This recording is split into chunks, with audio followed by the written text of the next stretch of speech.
નમસ્કાર રામ રામ મિત્રો, આજે આપણે વાતચીત કરવાના છીએ કે ગેનીબેનના ગામ અબાસણામાંથી નીકળી સ્વરૂપજીને લીડ. ગેનીબેનના ગઢમાં પડ્યું ગાબડું અને ઠાકોર સમાજે શું નવો ચિલ્લો ચીતર્યો એના વિશે આપણે ડિટેલમાં વાતચીત કરવાના છીએ. મિત્રો, જો આપ મારી વિડીયોમાં નવા આવ્યા તો મારી ચેનલને લાઈક, સબસ્ક્રાઈબ અને ફોલો કરી દેજો, જેથી હું આપણા માટે આવા નવા વિડીયો બતાવતો. તો મિત્રો, વાવ વિધાનસભાનું રિઝલ્ટ આવી ગયું અને પાતળી નજીવી સરસાઈથી ભારતીય જનતા પાર્ટી અહીંથી બાજી મારી ગઈ ને લગભગ 2300 મતની આજુબાજુ લીડ લઈ અને ભાજપ અહીંથી જીતી ગયું. પરંતુ એવું શું બન્યું, એવું શું થયું કે સતત આગળ રહેલું 17મા રાઉન્ડ સુધી આગળ રહેલું કોંગ્રેસ એ 17મા રાઉન્ડ ઉપર પાછળ આવીને એકદમ બેકફૂટ ઉપર જતું રહીને તેવી રાઉન્ડ થતા થતા તો ભારતીય જનતા પાર્ટી નીકળી ગઈ અને એમના ઉમેદવાર સ્વરૂપજીનો જે આત્મવિશ્વાસ કે 15 રાઉન્ડ પછી હું ત્યાં આવીશ અને 23મા રાઉન્ડે હું જીતીને નીકળીશ, તો આ કેવી રીતે પોસિબલ થયું ને આ ચમત્કાર વાવ વિધાનસભામાં કેવી રીતે થયો અને કેવી રીતે આ થયું એના વિશે આપણે ડિટેલમાં ચર્ચા કરવાના છીએ. પરંતુ એ પહેલા આપણે વાત કરીશું ગેનીબેનના ગામ અબાસણાની. ગેનીબેન જે અબાસણા ગામની અંદરથી આવે છે, એ ગામના બૂથના ઓકડા મારી જોડે આવ્યા. તો એ જગ્યાના બૂથના ઓકડાઓમાંથી ગેનીબેન કરતા સ્વરૂપજી વધારે મત લઈ ગયા અને આ જોતા એક વસ્તુની ચર્ચા થવા માંડી. જે ચર્ચા એ થવા માંડી કે ઠાકોર સમાજે જે રાજકારણની અંદર એક નવો ચિલ્લો ચીતર્યો, કારણ કે ગેનીબેનના ગઢમાં ગાબડું પડ્યું. સતત કોંગ્રેસ આગળ રહી, વાવથી ચાલુ થઈ, પહેલા રાઉન્ડથી લઈને 16મા રાઉન્ડ સુધી, એટલે કે વાવ ગણાઈ ગયું, વાવ બાદ વાવના સ્ટેશનો, સુઈગામથી લઈને છેક ભાભર પહોંચી એટલી કરી અને આ બાજુ વાવથી લઈ અને ભાભર આવવાવાળા રસ્તે જે તીર્થગામ, એટા, મડકા જે જિલ્લા પંચાયતો આવેલી છે, પેલી બાજુ જઈએ તો તળાવ જિલ્લા પંચાયત, બધી જ જિલ્લા પંચાયતોના અંતે કોંગ્રેસે લીડ લીધી. પરંતુ એવી તો કઈ બે જિલ્લા પંચાયતો હતી કે બે જિલ્લા પંચાયતો આવી અને કોંગ્રેસની 17,000ની લીડ એ સાફ કરી ગઈ અને જીતી ગઈ. તો એ હતી મીઠા જિલ્લા પંચાયત અને સણવા જિલ્લા પંચાયત.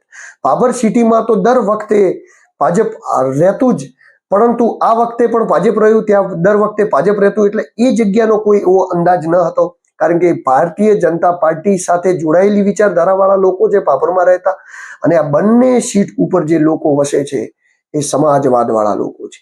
આ સમાજવાદ વાળા લોકોનું અહીંયા 48,000 મતદાન હતું. 48,000નું મતદાન હતું તો એવું લાગતું હતું કે આ ગેનીબેનનો ગઢ છે, કારણ કે દર વખતે ગેનીબેન અહીંયાથી આગળ થતા, સુઈગામ, વાવ બધે જ માઇનસ ચાલતા અને જેવી મીઠા અને સણવા જિલ્લા પંચાયત ચાલે અને ગેનીબેન એ લીડથી જીતી જતા. તો ગેનીબેન જે લીડથી જીતી જતા હતા તો એવું લાગતું હતું કે ગેનીબેનનો આ ગઢ છે. પરંતુ એ વાત ખોટી સાબિત થઈ. આ ગઢ એ ઠાકોર સમાજનો ગઢ નીકળ્યો અને ઠાકોર સમાજે એક નવો ચિલ્લો ચીતર્યો કે આજ પછી રાજકારણની અંદર કોઈ પણ પાર્ટી હોય, જેમાં ભાજપ હોય કે કોંગ્રેસ હોય, એ અમારી આગળ સરેન્ડર રહેશે. ઠાકોરવાદ અને ઠાકોર સમાજવાદ એ આ વખતે ભારતીય જનતા પાર્ટી અને કોંગ્રેસ બંને પાર્ટીઓ ઉપર હાવી પડતો હોય એવું લાગ્યું. કારણ કે જ્યારે ઠાકોર સમાજને ટિકિટ મળતી હતી કોંગ્રેસમાંથી, ત્યારે કોંગ્રેસ વન સાઇડ જીતી જતી હતી. જ્યારે ઠાકોર સમાજને ટિકિટ મળી ભાજપમાંથી, ત્યારે ભાજપ વન સાઇડ જીતી ગઈ. એટલે કે જે ચિલ્લો ચીતર્યો છે ને, એ ચિલ્લો ક્યાંક ને ક્યાંક ઠાકોર સમાજે આવનારા સમય માટે ચીતર્યો. પરંતુ એ વાતચીત કરીએ એના પહેલા આપણે વાતચીત કરવી છે ગેનીબેનના ગામની. ગેનીબેનનું ગામ છે અબાસણા. અબાસણાના ઓકડા આપણી સ્ક્રીન ઉપર સર થવા જઈ રહ્યા છે અને હું આપને બતાવી રહ્યો છું. અબાસણાના 3 બૂથ. અબાસણાના 3 બૂથોની અંદરથી અંદાજિત આપણે ગણીએ તો લગભગ 213 મત એ ભાજપને વધારે મળ્યા છે, એટલે કે સ્વરૂપજીને વધારે મળ્યા છે.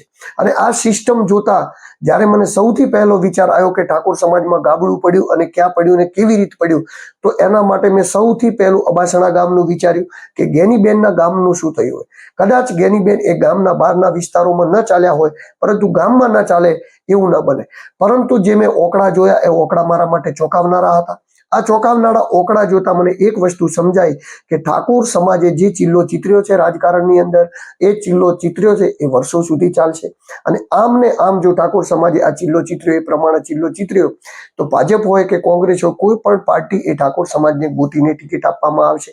કારણ કે એમને જે એકતાના દર્શન આપ્યા એ વાત આખી થી જ આજે સ્વરૂપજી જીતી શક્યા. ઘણા બધા ફેક્ટરો કામ કર્યા. ચૌધરી સમાજના મત મળ્યા, એ ફેક્ટર પણ સ્વરૂપજીના પક્ષમાં રહ્યો. પરંતુ ચૌધરી સમાજમાં તો જો માવજીભાઈ ના હોત તો ભાજપને આનાથી પણ વધારે મત મળોત અને ભાજપે લગભગ માવજીભાઈ ના ઉભા રહ્યા તો બમ્ફર લીડ, એટલે કે 30,000ની લીડથી અહીંયા વિન થોત. પરંતુ જે સમીકરણો થયા અને જે સમીકરણો રચાયા એ ઠાકોર સમાજની અંદર મોટા ભાગના પત્રકારો થાપ ખાઈ ગયા, જેમાં હું પણ ખાઈ ગયો. મીઠા અને સણવાલ સીટની અંદર આપણે જે 10-11 હજારની લીડ ધારતા હતા કે ભાજપને મળશે, એ બમ્ફર લીડ મળી. એટલે કે 17-18 હજારની લીડ મળીને એટલા માટે જ નજીવી લીડથી કોંગ્રેસ હારી ગયું.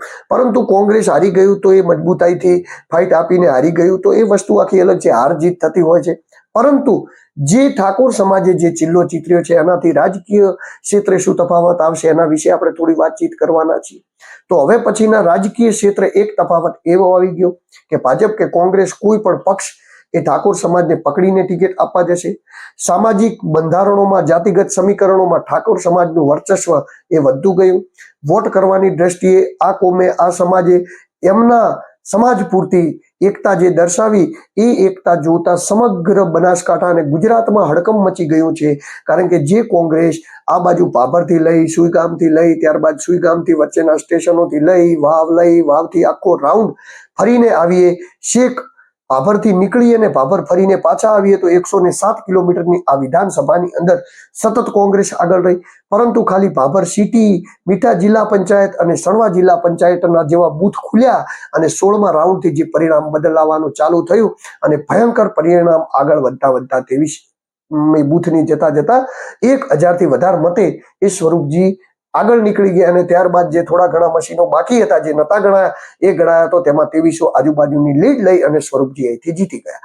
તો સ્વરૂપજી જે આ જીતી ગયા એ વિષય ઉપરથી એક વસ્તુ તો થઈ ગઈ છે કે ભાજપ ચાલે કે કોંગ્રેસ ચાલે કે ન ચાલે, પરંતુ ઠાકોર સમાજ બનાસકાંઠાની અંદર ચાલે છે અને કોઈ પણ પાર્ટીમાં ચાલે છે ને જેના હું તમને ઉદાહરણ પણ આપી દઉં. ગેનીબેન સાંસદ હતા તો પણ જીત્યા, ગેનીબેન વાવથી હતા તો પણ જીત્યા, સ્વરૂપજી વાવથી લડ્યા તો પણ જીત્યા, કેશાજી ચૌહાણ દિયોદરથી ભાજપમાં લડ્યા તો પણ જીત્યા, લવિંગજી ઠાકોર રાધનપુરથી ભાજપમાં લડ્યા તો પણ જીત્યા, ત્યારબાદ અમરતભાઈ ઠાકોર એ કોંગ્રેસમાં લડ્યા કાંકરેજ વિધાનસભામાં તો પણ જીત્યા. તો જે આ લોકોનો સમાજવાદ અને જે એક વોટ કરવાની જે પેટર્ન રહી છે કંઈ પણ બોલ્યા વગર, એ આવનારા સમયની અંદર રાજકીય ક્ષેત્રે એમના સમાજનું પ્રભુત્વ 100% વધારશે. એમાં કોઈ મિનમેક નથી. સમય જેમ જેમ જતો જશે, જેમ જેમ 10-20 વર્ષ જશે, એમ થતા પાર્ટીઓ કોઈ પણ હોય, સરકારો કોઈ પણ હોય, પરંતુ ઠાકોર સમાજના ધારાસભ્યોનું પ્રભુત્વ વધી જવાનું છે. એમાં કોઈ મિનમેક નથી. જે વસ્તુ થઈ છે, જે આપણને દેખાય છે, એ વસ્તુને આપણે કહેવી એ આપણી ફરજ છે. પરંતુ અબાસણાની અંદર જે લીડ ન નીકળે એની અંદર એવું શું થઈ ગયું કે ગેનીબેનના ગામડાની અંદર જે લીડ ન નીકળી તો ત્યાં સ્વરૂપજી કેવી રીતે ચાલ્યા કે સ્વરૂપજીવાદ કેવી રીતે ચાલ્યો? તો ઠાકોર સમાજ જે લોકો છે એ ગામની અંદર રહેલા લોકોને ગેનીબેન કાં તો એ વસ્તુથી કન્વિન્સ કરવામાં નિષ્ફળ રહ્યા હોય કે ભાઈ હું આ જગ્યાએ છું, સાંસદ છું, તો આપ મને વોટ આપજો, એમાં નિષ્ફળ રહ્યા હોય, અથવા તો કોઈ પણ કારણો રહ્યા. બાકી ઠાકોર સમાજના આગેવાનો પરચમ જોરથી કર્યો, પ્રચાર જોરથી કર્યો. પરંતુ જે સમાજનું જે એકતરફી વલણ સમાજે દેખાડ્યું એ જોતા ક્યાંક ને ક્યાંક સ્વરૂપજી અને અલ્પેશ ઠાકોરનો અહીંયા થોડો ઘણો દબદબો વધતો હોય એવું લાગે. જોકે અલ્પેશ ઠાકોરનો તો દબદબો અહીંયા એટલો બધો કોઈ છે નહીં, પરંતુ અલ્પેશભાઈને માનવા વાળો જે વર્ગ છે એના કરતા ઠાકોર સમાજ એ ઠાકોર સમાજનો ઉમેદવાર છે એને માનવા વાળો વર્ગ વધારે છે. કારણ કે આ ગલતફહેમી આજ દિવસ સુધી મને પણ હતી કે ઠાકોર સમાજ એ કદાચ ગેનીબેનના લાગણીમાં આવી અને એમના વોટ એ કોંગ્રેસ તરફ વહાવી દેશે, પરંતુ હું એમાં સરાસર ખોટો પડ્યો અને ઠાકોર સમાજે સંપૂર્ણ ધ્યાન આપીને એમના ઉમેદવાર પ્રત્યે ધ્યાન આપીને સંપૂર્ણ એક તરફ મતદાન કર્યું.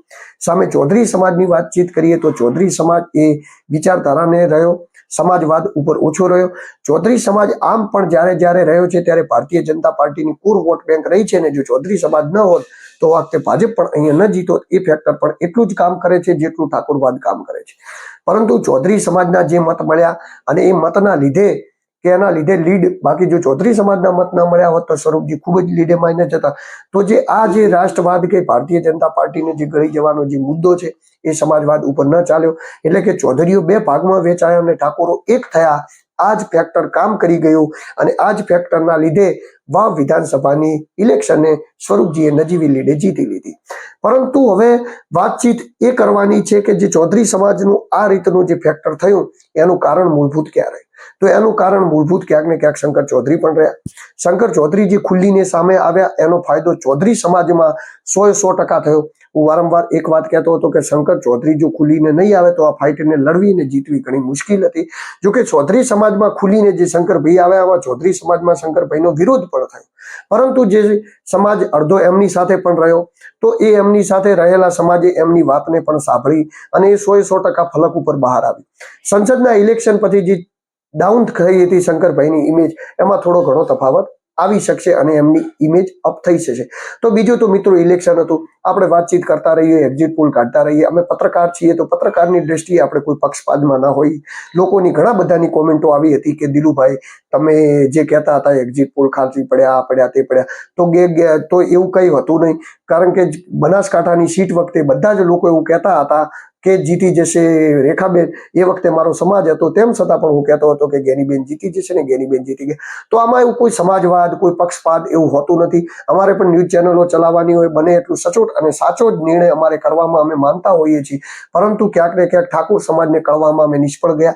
જે ઠાકોર સમાજ ખુલ્લીને કહી રહ્યો હતો અમે ગેનીબેન સાથે છીએ, અમે ગેનીબેન સાથે છીએ, જે ગેનીબેન પ્રત્યે લાગણી બતાવી રહ્યો હતો, જે ગેનીબેનની સાથે સભાઓમાં આવી રહ્યો હતો, જે ગેનીબેન સાથે બાઇક રેલીઓમાં આવી રહ્યો હતો, એ ઠાકોર સમાજે લાગણીમાં ન વયો, વોટ સ્વરૂપજીને કર્યા અને લાગણી ગેનીબેનને બતાવી. તો આ જ ફેક્ટર ક્યાંક ને ક્યાંક કામ કરી ગયું. માવજીભાઈ જે જુવાળ સાથે નીકળ્યા હતા એમાં ચૌધરી સમાજનો થોડો ઘણો મારો એ શંકરભાઈ તરફ વધાર રહ્યો અને એ પણ જીતાડવા માટે ખૂબ જ મોટું ફેક્ટર છે.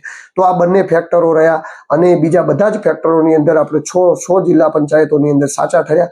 ખાલી મીઠા અને સળવાની અંદર આપણે એવું વિચારતા હતા કે 10,000-11,000ની લીડ એ 17,000-18,000 પહોંચી ગઈ. પરંતુ મિત્રો આ બધું તો થતું રહેશે. પરંતુ આપ લોકો છો, મારી સાથે જોડાયેલો છો, આપનો પ્રેમ છે, મારા અંદર બધી જ વિચારધારાવાળા લોકો છે, જેમાં ભાજપ હોય, કોંગ્રેસ હોય અને અપક્ષ હોય. ક્યારેક હું વાત કરતો હોઉં તો ગ્રાઉન્ડના હિસાબે વાત કરતો તો કોઈક વિચારધારાવાળા લોકોને દુઃખ લાગતું હોય તો એવું કોઈ દુઃખ લગાડવાની જરૂર નથી. હું આપના માટે બનીશ એટલા સચોટ અને સાચા વિડીયા બનાવતો રહીશ. તો આપ મારી સાથે બનેલા રહો, મને સપોર્ટ કરતા રહો. અને મિત્રો તમારા છો તો જ હું છું, એટલે મારી કોઈની લાગણી દુભાય એવો મારો કોઈ પણ ઇન્ટેન્શન હોતો નથી. પરંતુ ક્યારેક ગ્રાઉન્ડ ઉપર જે દેખાતું હોય છે એ પ્રમાણે થતું નથી. આ વાવની જનતા છે, વાવની જનતાને કળવી ખૂબ જ અઘરી હતી. ઘણા બધા મીડિયા કર્મીઓ અહીંયા થાપ ખાઈ ગયા. આપણે તો 2 જ વિધાનસભાની અંદર થઈ ગયા, પરંતુ ખૂબ મજા આવી. પરંતુ મેં જે આપને બતાવ્યું કે અબાસડાની અંદર જ ક્યાંક ને ક્યાંક ભાજપને લીડ મળી છે અને સ્વરૂપજી ત્યાંથી લીડ કરી ગયા છે. તો પછી બીજા ઠાકોર સમાજના ગામડાઓમાં ગેનીબેનને વોટ મળે એ વાતમાં કોઈ નવાઈ નથી, કોઈ મલ નથી. એટલા માટે જ મેં તમારા પૂરતો આ વિડીયો બનાવ્યો. નમસ્કાર, રામ રામ મિત્રો. આપણે ફરી પણ મળતા રહીશું, વાતચીત કરતા રહીશું અને આવા અવનવા વિડીયો સાથે હું દિલુ ચૌધરી. સૌને રામ રામ.